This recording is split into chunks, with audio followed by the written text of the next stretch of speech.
started. Today's topic is interval toilet training. Myself and Francine Zeltzer are presenting this topic. So I will talk more about who we are. But before that, I just wanted to talk a little bit about Manhattan Psychology Group.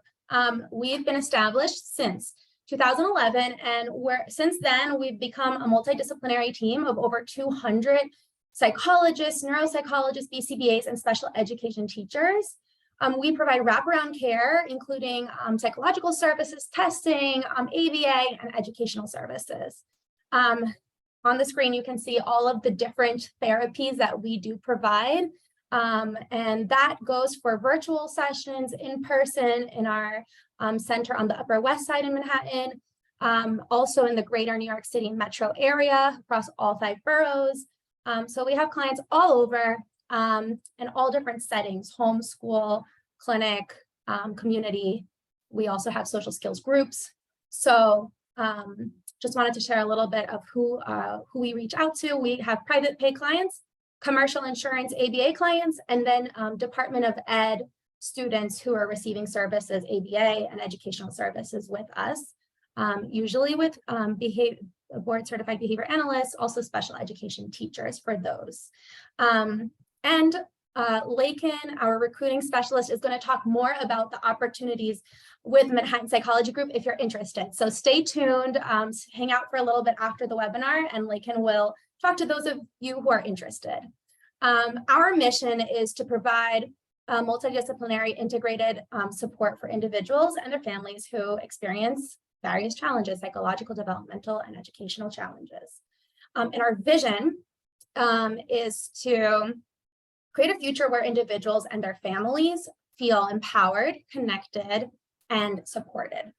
Before we move on, I just want to remind all of you that this is a CEU event. So I'm going to be posting the link to the survey at the end of the event after the second code. So it's important that you stay till the end and that you've received the link to the survey so that you get your certificate. So please make sure to check the chat for the survey link. There are going to be 2 codes embedded into the presentation. So it's important that you guys jot down these codes. Those are important for your certificate, okay? I also posted the link to our events so that you can see the previous recordings and you can register for upcoming events. So please stay connected and register for our monthly webinars. I'm going to introduce Francine. She is a psychologist and also the clinical director of psychological services at MPG. She specializes in child and adolescent development, behavior management, family counseling, effective parenting strategies, and also consultation and educational advocacy.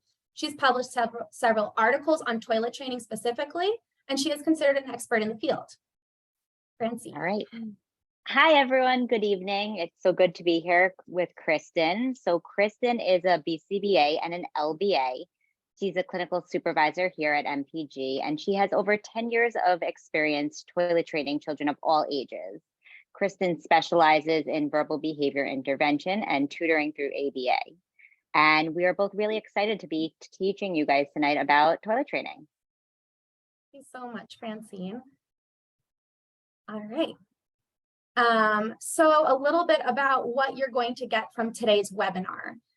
You're going to be able to identify when a child is ready to be toilet trained, identify environmental changes that you will need to make, how to use a toileting schedule effectively, exploring effective toileting strategies, understanding how to use reinforcement with toileting, and then also troubleshooting any barriers to potty training. And then lastly, planning to fade out of that schedule so that the child's not always dependent on an interval schedule.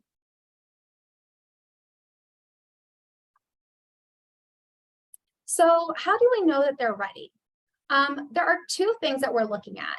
First are the physical indicators. So a child is physically ready when they're no longer releasing drips in their diaper, right? So when they're actually urinating a decent amount and they're staying dry for certain periods of time, and that it's not just that they're urinating little bits, right? So you'll see that the diaper fills up and you can tell that the diaper is full. This shows us that they're physically ready to start toilet training. Another physical indicator and a behavior that you could observe is that a child is learning to pull up and down their own pants and that they're acquiring the skill. I put this in asterisks because it is not a requirement for toilet training. It's just something we might notice and say, hey, they're really ready. They're even, pulling up and down their own pants. But really that first arrow, the first physical indicator is really what I look for when I'm determining if a child is ready. Absolutely. And that first indicator really suggests that they have bladder control. So that shows that they're able to hold in long enough so that they're able to be potty trained. It's important to note that neurotypical children will typically show readiness between 18 months and 3 years of age. But some of the behavioral indicators for all children, and remember, every child is different, is that they don't avoid the toilet or the bathroom. So there's no significant fear of going into the bathroom. They're interested in the toilet.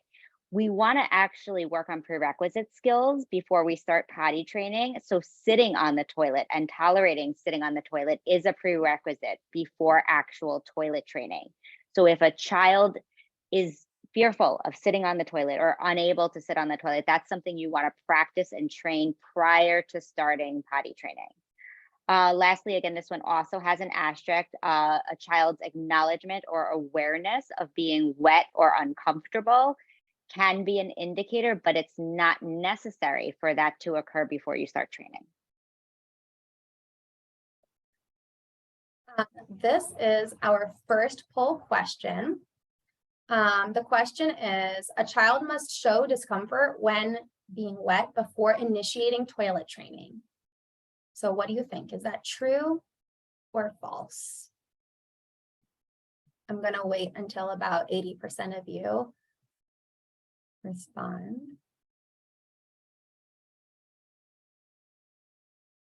All right, we're there. So 78% of the audience said that this is false. They don't need to show discomfort when they're wet in order to initiate toilet training. Okay, and that's exactly what Francine just mentioned on the previous slide. So great job.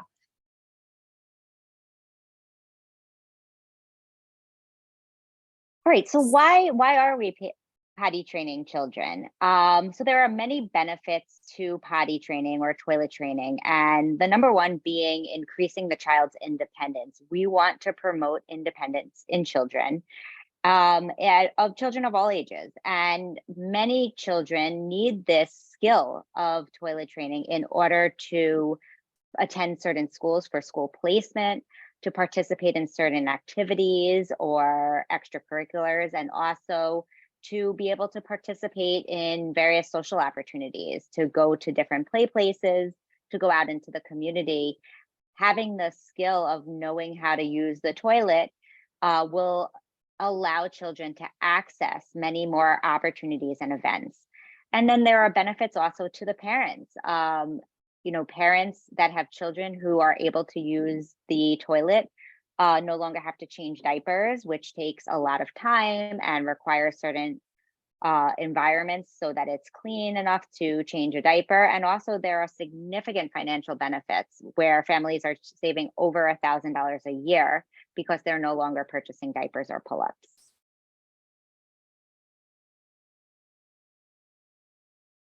So what is the terminal goal for toileting?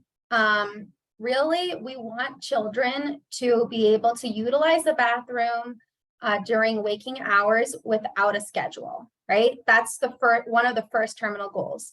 We also would want the child to utilize the bathroom during the night without the use of an interval schedule. And you can break down what your goal for your client or child would be, and these are just some of them. The child will flush and wash hands without adult prompts. And then the child will learn to wipe themselves. That's also part of toileting. And all of these need to be met in order for the terminal goal to be met. The child will learn to enter the bathroom, remove their clothes, and dress themselves without adult prompts.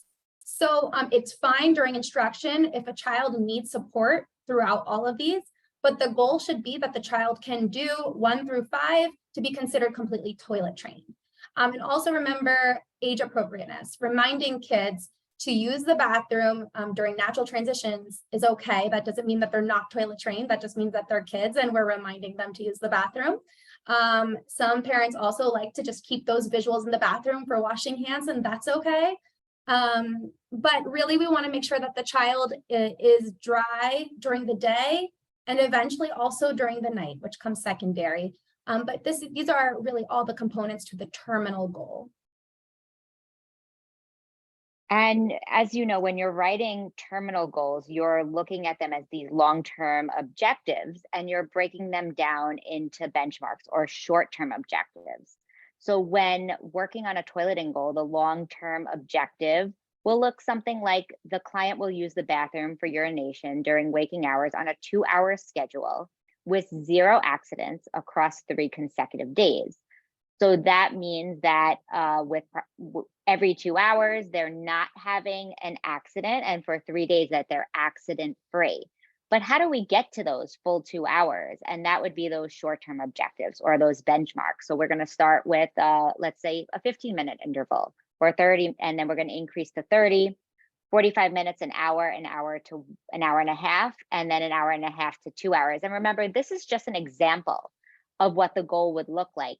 And what we're going to talk about later is how do we set goals that are individual to the children that we're trying to toilet train. So one child, it might be starting with a 15-minute interval, and another might be 5, and another might be 20, depending on our baseline data. So that's something we're going to talk about a little later. Actually, we're going to talk about it now. Okay, Great. so go ahead. Okay. Do you want to do this one, Francine? Sure. So when we talk about baseline data, we want to get a better understanding of how often is the child going to the bathroom? What is their frequency of urination? And that becomes that individual child's trend. Some children tend to urinate often, while others tend to urinate quite infrequently.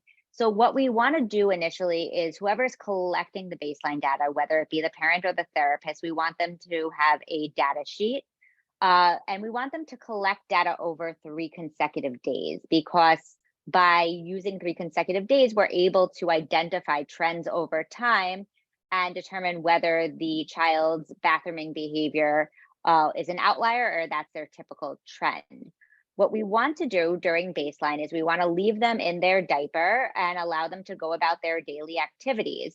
But every 30 minutes, we want to check them to determine whether or not they're wet or dry. So that could be something as simple as squeezing the diaper to determine if the diaper's wet or dry. Now, if it is wet, we would want to indicate that it's wet, and we would want to change the child's diaper, even if the diaper is just a little bit wet. That way we're able to see when the diaper becomes wet again. And then the BCBA will analyze the therapist, whoever's working with the child and the family, they'll analyze the baseline data to determine the frequency of urination. And we're also able to see, is the diaper filling up at the time when the diaper is wet? And then from the time the diaper is wet, how long does it take until the diaper is wet again? If we can't do the 3 consecutive days, we could use individual sessions to collect data. And really, we're just looking at the frequency and interval data.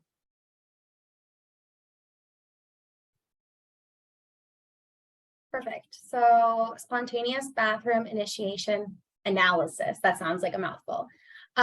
So we want to know when we're looking at a data sheet and the child has started a toilet training schedule, and we're going to get to that slide shortly, but the child has started on interval training and the child begins to spontaneously visit the bathroom and sit on the toilet and have some successes.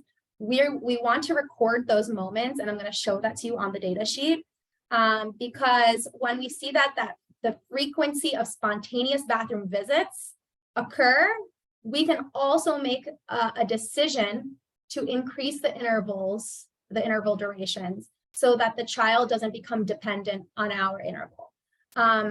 So this will all make sense once I show you that data sheet. But I just wanted to make it clear that we have these short-term objectives, like Francine said, 15 minutes, 30 minutes, an hour.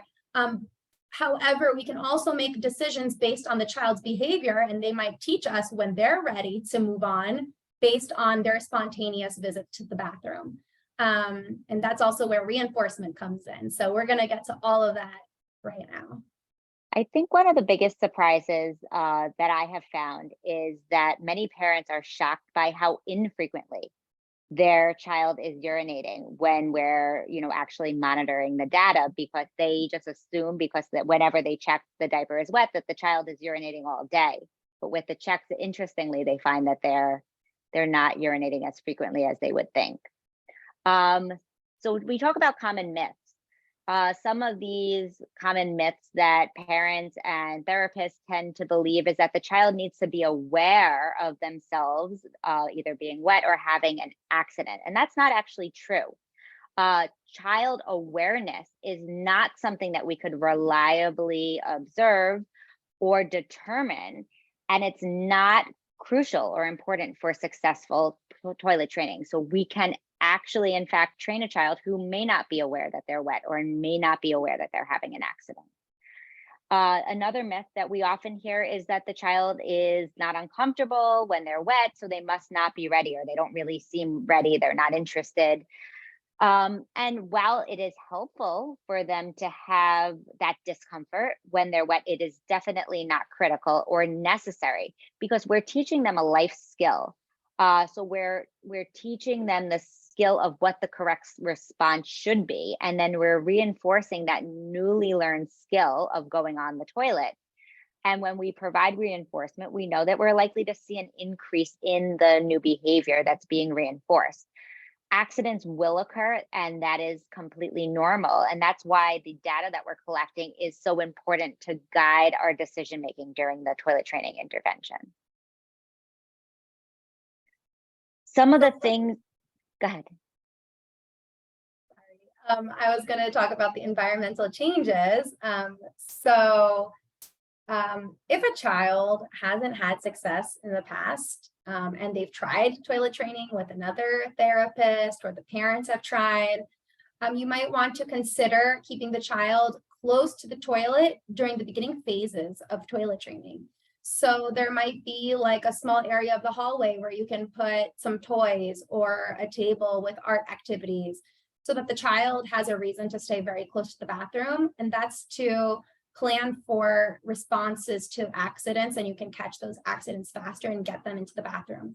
In my personal experience, I've done a lot of this with really big bathrooms. Like when I work in schools and there's a handicapped bathroom, we've sometimes even put a desk in the bathroom for kids who are older, who haven't had success, and we need to really get that child toilet trained. We've reverted to, getting toys and desk and schoolwork in the actual bathroom setting. It's not necessary for every single child that you're going to toilet train, but definitely think about how are you going to consequate accidents as fast as possible, and how are you going to teach this new skill that in the past hasn't been successfully taught, or maybe instructional history has kind of interfered with their learning in this area. So I want to add to that also, that sometimes parents ask, should I bring the potty or should I bring the toilet out into the playroom?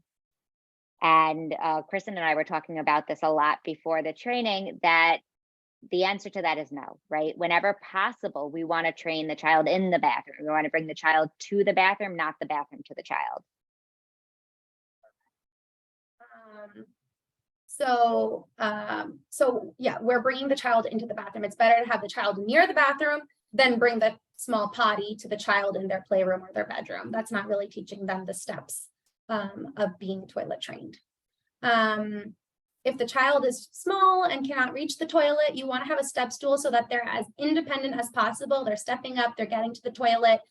They don't rely on an adult picking them up and putting them onto the toilet. That could really interfere with learning, because if they've never actually themselves stood in front of a toilet and sat down independently, then they don't have that skill of knowing how to get onto the toilet. So that step stool is super important for those small kiddos. It's easiest to start during the summer months, especially us who live in New York, when it's really cold and the child has a lot of accidents and they're going to school. It's kind of hard for teachers and staff to change sneakers and socks and big bulky clothing. And so you want to try to do this when the child is home for a couple of days, at least a weekend. And also, we're going to talk more about this, but the child's going to be more successful if they're not wearing anything from the waist down. So of course, that would be kind of difficult to do in winter months. That's another reason why we said summer. Azrin and Fox also suggest not wearing anything from the waist down when toilet training, especially when you're in those first intervals, like 15, 20, 30-minute intervals. You would really want to focus on toileting. Why should a child be naked from the waist down? Or, and if that's not possible, wearing super loose, light-fitting clothing? Why? That's because the child, you're going to be able to see that accident happening more immediately. You're going to be able to respond to the accident faster than you would if that child was wearing pants. So you want to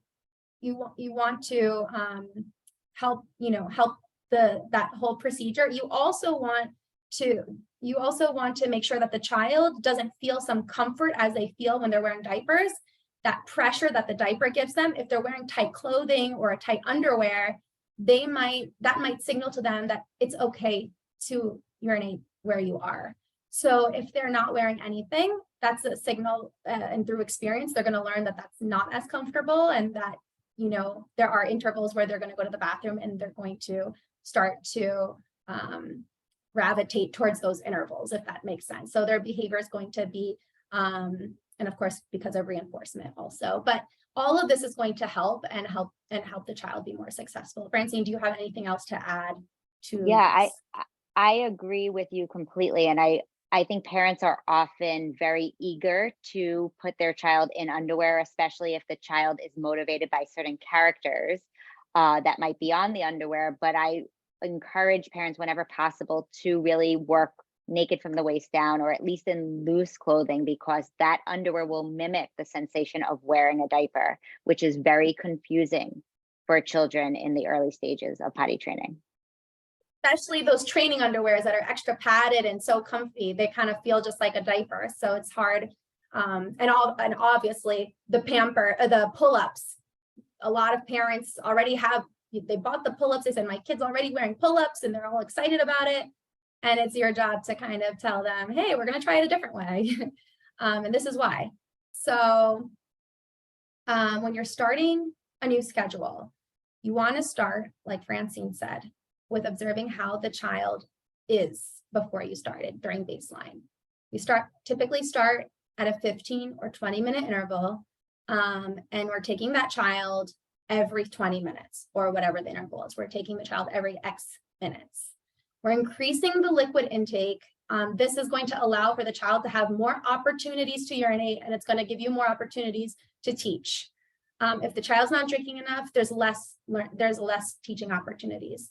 So you're going to want to offer their favorite drinks, all of it.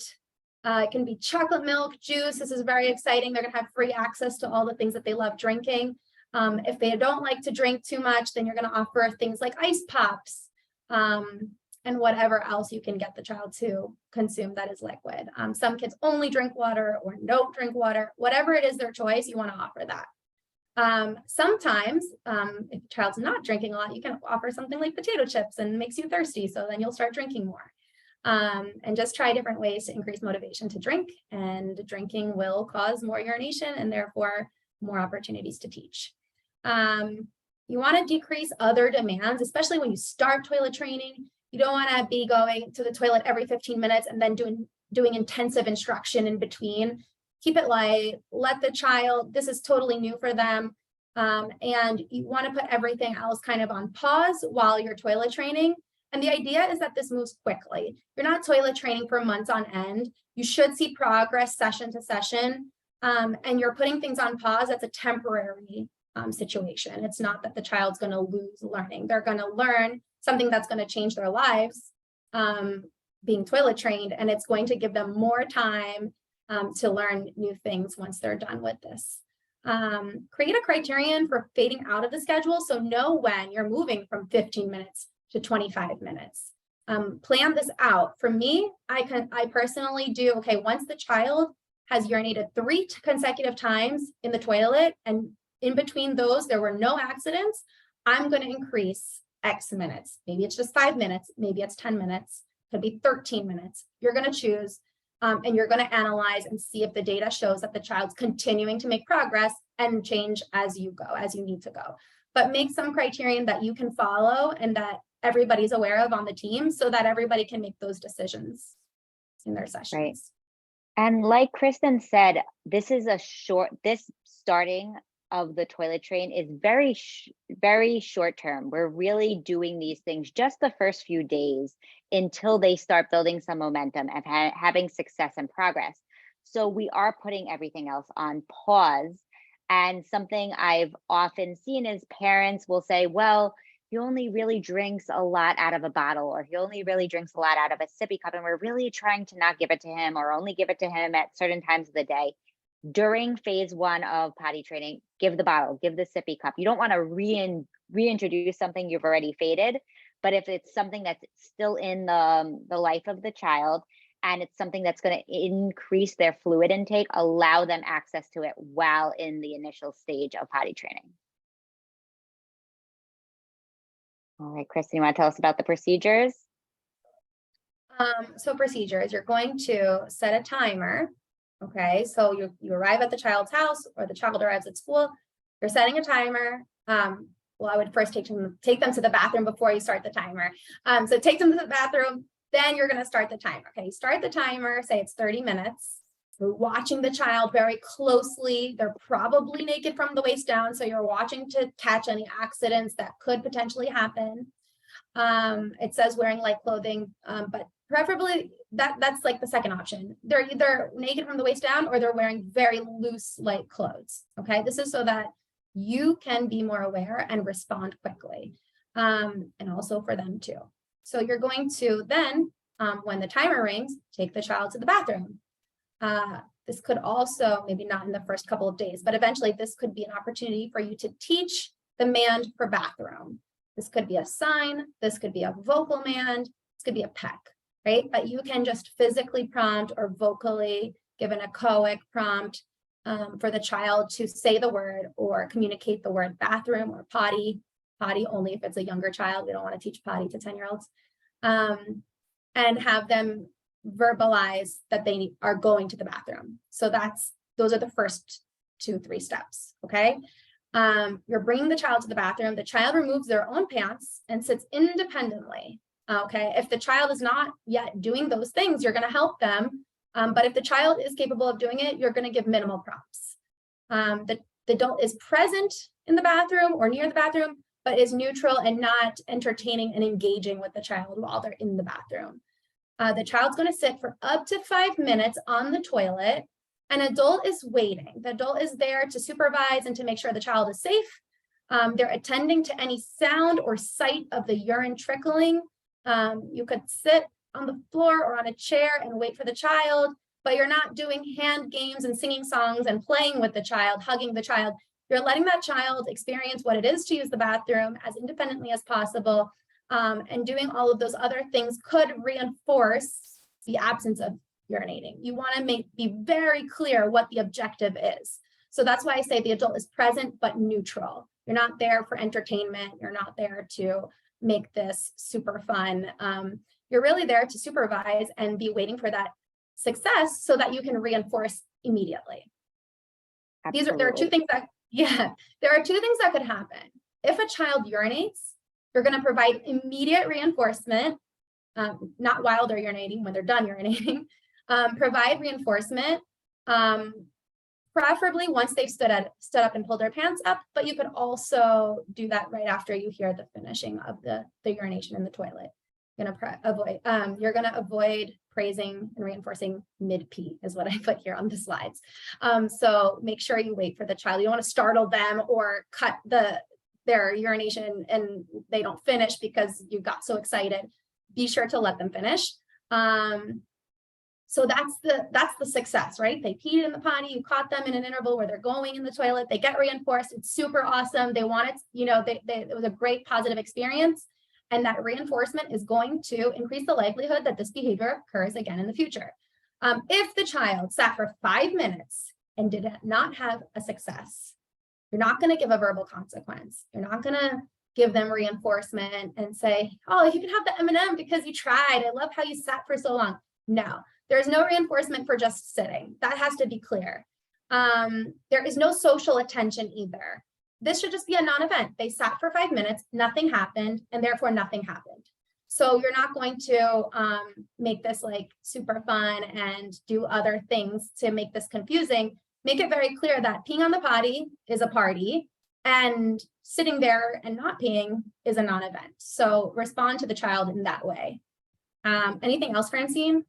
Yeah, I find that it's very helpful to use a script for this. So if the child is not successful, I always very neutrally say, nice try, wash hands, right? So where nice try is ending the sitting on the bathroom, and then you're giving the next directive, which is wash hands, because we're always teaching proper hygiene. They had been on the toilet. We want them to wash their hands. They wash the hands, they exit the bathroom. And I think also it's notable to talk about the up to 5 minutes. So the 5 minutes is really the max of trying and sitting, because if you have the child sit for longer, eventually at some point they will urinate, but we're not teaching them to sit and urinate in that particular moment.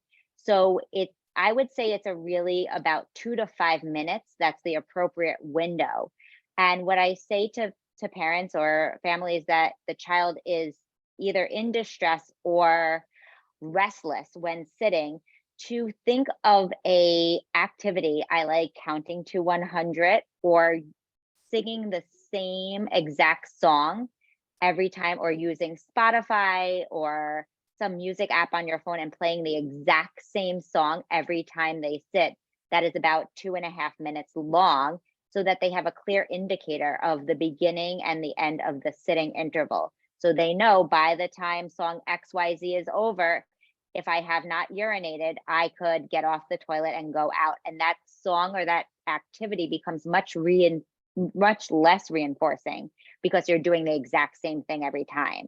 So it's not a distractor to the child from doing what they're supposed to be doing while they're on the toilet.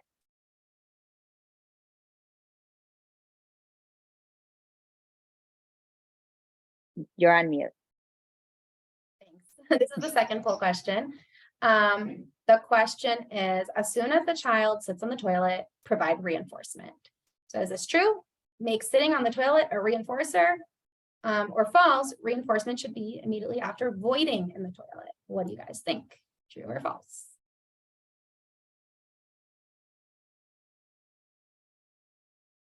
All right, a lot of you have answered.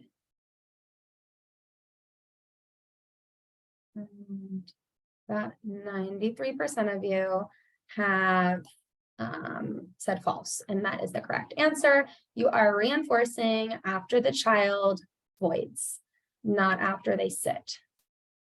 All right. Thank you, everybody, for participating. You guys are awesome. And it's our first code. This is the code that you're going to need for the survey. The survey is going to go in the chat at the end of the webinar. The first code is environment. Write down the code, jot it down, text it to yourself. You need it for the survey, and you need to click on the survey link to get the certificate. So please remember to click on the link when I post that in the chat. You need that, you need the link and this code, okay? So you have until Friday, March 10th, 9 a.m. to complete the survey. Code 1, environment. Moving on. Okay, we're going to talk about behavioral concerns, because very often we run into these roadblocks when we're working on toilet training. And the first one that we see most often is bathroom avoidance. And this tends to happen once the child starts understanding what we're trying to teach them. They know, oh, I have to go to the bathroom and I'm going to have to sit on the toilet and I'm going to have to avoid. And that's something I don't want to do. So if I just don't go to the bathroom, then I'm not going to have to sit on the toilet and I'm going to get to stay and play and continue to have fun. So some children might cry or become distressed when they are asked to enter into the bathroom. So for those children, we want to initially target bathroom behavior, which is entering the bathroom and sitting on the toilet. And we might need to break that down into a pre-toilet training program that we run before we're actually running the toilet training program, which might look like just approaching the bathroom and standing at the bathroom door and then getting reinforced for entering into the bathroom without necessarily having to sit first. So we're going to be shaping that behavior until they are successfully able to sit on the toilet without any resistance, avoidance, or distress by reinforcing the sitting behavior before we even focus on having them urinate. So that would be one of our frequently encountered concerns that we want to address before we start tackling the actual toilet training. The next behavioral concern is refusing to disrobe or undress. So this is something that you might encounter during phase 1 when you're initially toilet training, or you could encounter it later on once we're adding on clothing. And it really depends on the level of the child's comfort with the naked from the waist down. Some children feel very comfortable naked from the waist down, and it works very well for them.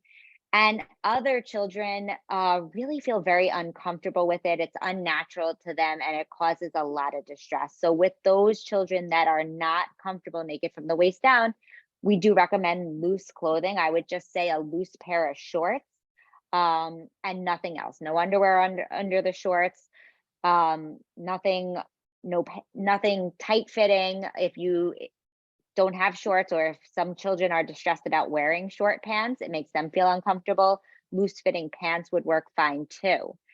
Now, when they enter the bathroom, but they don't remove their pants themselves and they don't allow you to remove their pants for them, you want to first target that.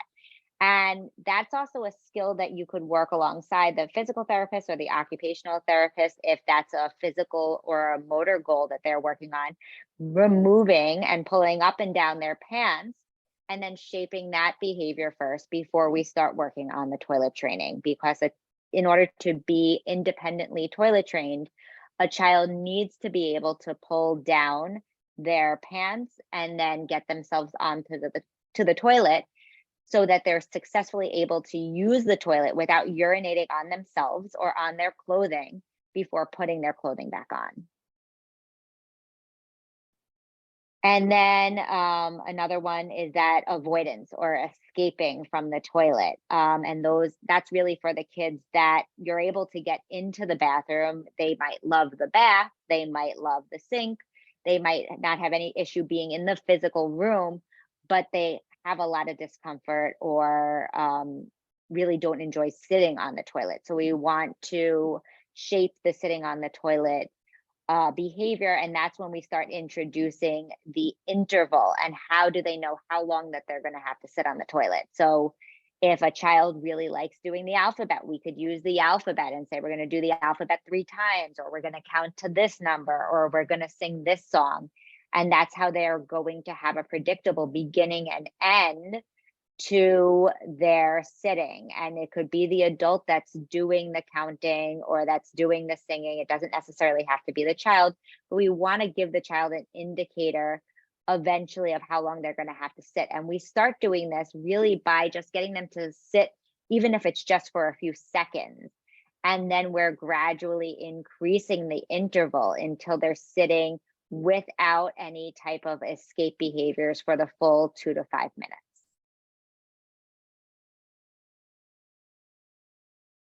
Okay, accidents, Kristen. Yes, that's mine. Okay, accidents. So what happens if a child has an accident? That's going to happen. So we need to be prepared. As soon as you see the accident starting to occur, you're going to probably physically prompt them into the bathroom because that's going to be the fastest way to get them there. The idea is that they can complete voiding in the toilet and not urinate only onto the floor or on themselves. The idea is that you're going to try to get them onto the toilet as quick as possible, and that's why they're closer to the bathroom or inside the bathroom. For children who have strong listener behavior, it would make sense to say a neutral statement such as pee in the potty, and instead of making it a really fun ritual and song and a hug and all those things, it should be neutral. It should just be an instruction, pee in the potty, or we pee in the potty. There are no explanations that accidents are okay. Also, don't show the opposite. Don't show your disappointment, and it really should be neutral. We're not trying to punish or reinforce. We're just trying to make this a non-event and a correction. You're giving them a correction. You're rushing them to the bathroom. They're sitting on the toilet and they have an opportunity to get reinforced for finishing on the toilet. They may receive reinforcement after peeing on the potty, especially in the beginning. Later on, you might choose to not reinforce finishing off their accident into the toilet. You might just decide, I'm only going to reinforce full urinations on the toilet, especially when they start spontaneously visiting the bathroom and going on the toilet themselves. If you rush the child to the bathroom, they don't finish on the toilet, there also shouldn't be a social consequence or any type of special consequence for not making it onto the toilet on time, okay? We're really focusing on reinforcement to teaching this new skill. Remember, we're teaching a new behavior. To teach new behaviors, you need reinforcement, okay? Accidents don't warrant punishment. They also don't warrant reinforcement. There shouldn't be anything tangible or social about making an accident. I wanted to also just quickly talk about some clients that I've had when toilet training that they were a little bit older, and I think they were just their life history has taught them to pee in a certain place or in a certain position. Also with bowel movements, that happens, right?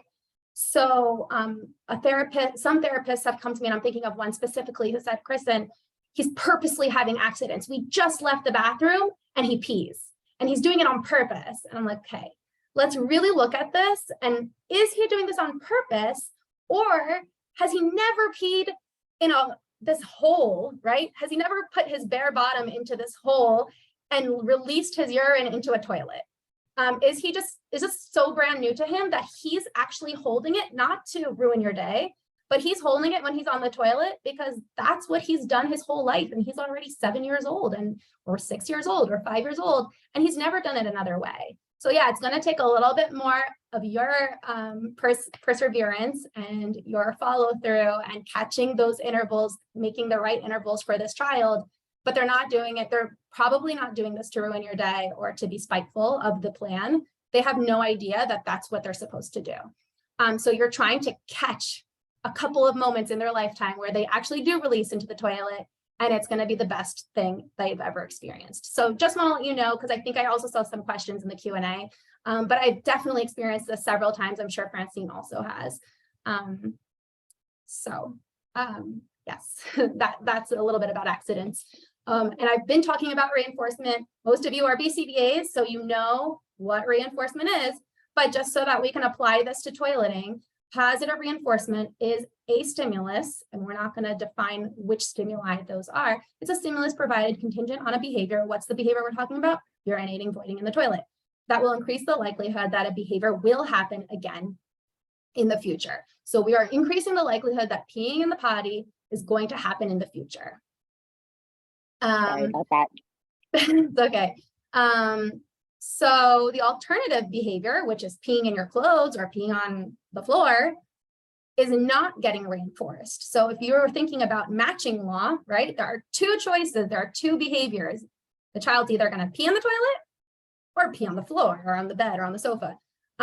When the peeing in the toilet is reinforced over time and through learning opportunities, the child is going to learn that peeing in the toilet is going to happen more, it's just going to happen more often because it's getting reinforced. And by definition, if you have a reinforcer, it should increase in frequency. And peeing on self or peeing on floor should decrease in frequency, just by definition of the matching law, right? The behavior shouldn't continue at higher rates if you've identified a reinforcer. Think about your child. What is that child's reinforcers? Make that reinforcer something special that only gets delivered upon peeing on the potty, and that child doesn't have access to that item or activity during the rest of the day. Maybe that child is not allowed to have sweets, but okay, talk to the parents, say, listen, this child hasn't ever had sweets. This is going to work really great. Let's just save a half a gummy or a Skittle or a marshmallow or whatever it is for toilet training. Probably they're only going to have a couple a day. It's not going to be very significant in their sugar intake. If you don't have to use candy, that's just an example of, especially kids who don't have access to candy, that's going to be like, wow, major reward, major motivator. Other things I've used are bubbles. Kids love bubbles. What other things? Francine, what are some reinforcers that you've used? Yeah, it depends on the kid. I try to use attention as often as possible. With high fives, special time tickles, playing a favorite game after they come out of the bathroom. So, if there's some preferred activity, going right to that preferred activity right after they have had success is really great. And then exactly like what you said, I love those mini M&Ms because they're so teeny tiny. Those seem to be really good reinforcers as well. Yeah, those are great. Definitely a lot of kids, that social interaction is going to work really well, and it's going to be a party every time they go in the toilet. So perfect. And there's another poll. This is our third poll. When a child has an accident, make sure to show your disapproval and your disappointment. I'm going to launch that right now. Let's see what you guys have to say. True or false?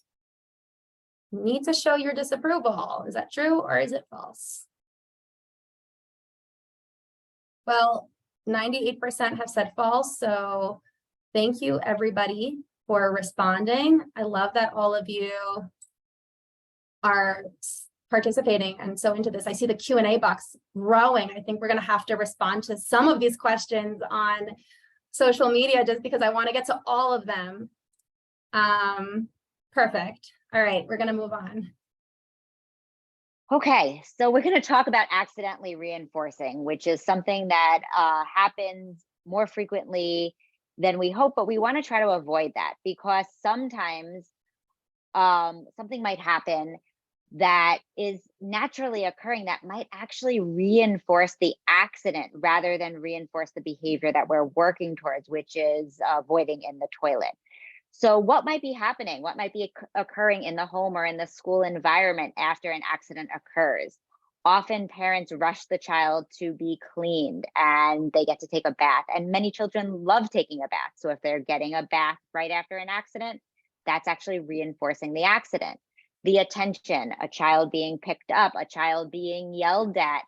Oh no, not again. A lot of attention being given to the accident that could reinforce the accident. A parent saying something like pee pee goes in the potty, look, potty, pee, potty. Or if they start singing a potty song or reading a potty book, that's reinforcing it. The parent's tone or the teacher's tone or the therapist's tone when an accident occurs. So the neutral tone about an accident is really important. We want to acknowledge that an accident occurred, but we're just using a neutral flat affect and describing it.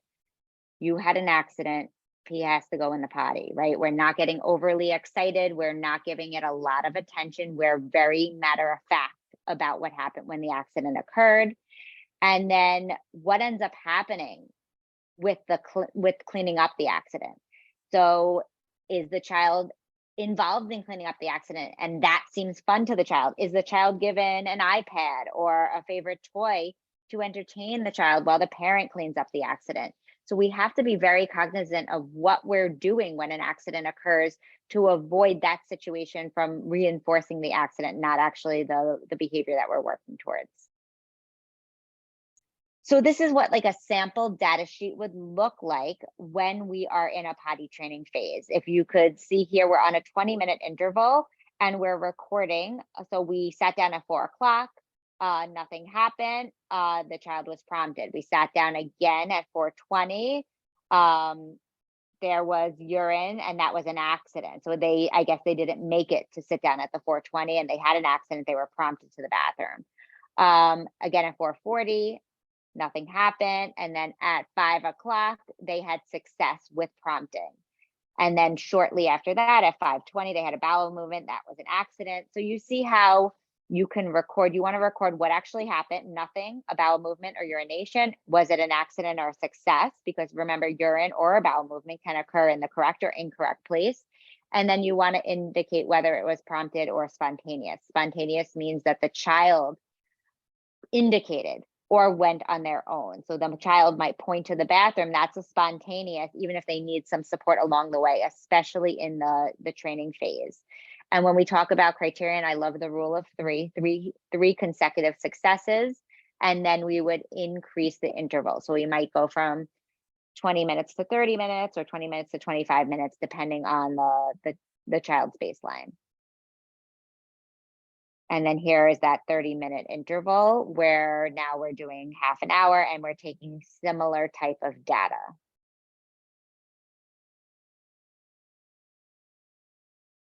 Okay, so I'm just going to recap about some of the best practices that we discussed, and then Kristen, you want to jump in here too as well. So in phase 1, when we're initiating potty training, we want to increase liquids until they are having success. How do we determine success? We determine success with 3 successes, and then we're increasing the criteria, and then we want, again, 3 successes in a row. So if we're doing it with 20-minute intervals, we want 3 successes at 20-minute intervals, and then we're going to increase to 30 minutes. We want 3 successes at 30 minutes before we go to 45 minutes. And during that first phase, we want to keep the high amounts of liquid until we get to the 2-hour mark. And then we could start going back to natural levels of liquid. We want to remove the diaper during waking hours. So we really are only targeting the time that the child is awake. Usually the child is no longer napping at the stage that we are doing potty training, but occasionally we are potty training children who still nap. We are taking the diaper or the pull-up off upon waking. So we could either do that in the bedroom or have the child go right to the bathroom. When they wake up, the pull-up or the diaper goes right into the garbage, and it does not go back on again until right before they go back into their bed or go down to take a nap. They're wearing loose-fitting clothing or preferably bare bottom. We're teaching them or making sure that they know how to pull up and pull down their pants and get on the toilet. Remember, not all toilets are the same height. So some children might need a step stool. Some children might need a seat cover, especially if they have any anxiety about falling into the toilet. So we want to make sure that the toilet feels comfortable for the particular child that you're working with. We want to avoid entertaining the child while they're on the toilet. It's a bathroom. It's a place of business. We go in there to take care of business, and then we leave for the entertainment. So we don't want to turn the toilet into a couch. And I know that sounds a little bit silly, but they're really sitting there for an intended activity, not for an endless amount of time until it just naturally happens. We want to avoid introducing reinforcers while they're sitting. We want the reinforcer to be limited for the success. And we want to make sure that we're clearly targeting voiding in the toilet as that is what we're reinforcing. So we want to avoid accidentally reinforcing the wrong thing. Okay, Kristen, do you want to do dry checks or you want me to? Yeah, we only have a couple minutes. So some people have asked about this question in the Q&A box. So this is great. People are asking, should we reinforce the child for staying dry? Yes, these are called dry checks. You want to praise the child for their success on the toilet, but you also want to celebrate the fact that they've not had accidents. So you're reinforcing the absence of an accident. Every 5 to 10 minutes, you can have the child look down, you can prompt them to touch their underwear if they're wearing underwear or shorts, or just look, simply if they're naked from the waist down, you can point and you can have them look and then say something like, wow, you are dry, great job. and make this super reinforcing. You can use a lot of social reinforcement here. You're going to tell them what they did well using behavior specific praise, and make sure that you are reinforcing them throughout and they're having access to your attention in regards to toilet training throughout the day. Right. So that's Absolutely. Right. We're looking for them to void in the toilet and stay dry when they're not on the toilet. So those are the behaviors that we're reinforcing. All right, Kristen, take it away with the data analysis. All right, I've got a little bit of time. So I typically graph frequency. You can see that the bolded line are the successes and the dotted lines are the accidents. We're keeping track. If we see a trend like this graph, we're going to continue. There's not enough data to make any changes because we see that, yes, there are more successes and there are fewer accidents. We should continue because it seems like things are going well, but we don't have enough information to change the intervention yet. In the next graph, you're going to see also the same thing. There is an increasing trend for successes and a decreasing trend for accidents, the dotted line. I would continue here. It's not clear that the child has made the progress that we need to change criterions, so continue. Next graph. This would be a decision to stop, in my opinion, because we see that the successes are very close now to the accidents and they've been decreasing for quite a few sessions. You might want to reevaluate here and maybe increase the interval. Right. And this is a whole nother presentation on bowel movement. So we're just going to very quickly talk about that. We want to target urination prior to targeting bowel movements. Even though we're not targeting bowel movements, you want to collect data on bowel movements while you're targeting urination. Bowel movements occur at a much lower frequency than urination. And sometimes bowel movements will be trained while you're training urination by default. So sometimes when they're sitting to urinate, the momentum of the urination actually moves along a bowel movement and a child's able to have a bowel movement while urinating. So that is something that you want to look into, you want to track, even if you're not targeting it.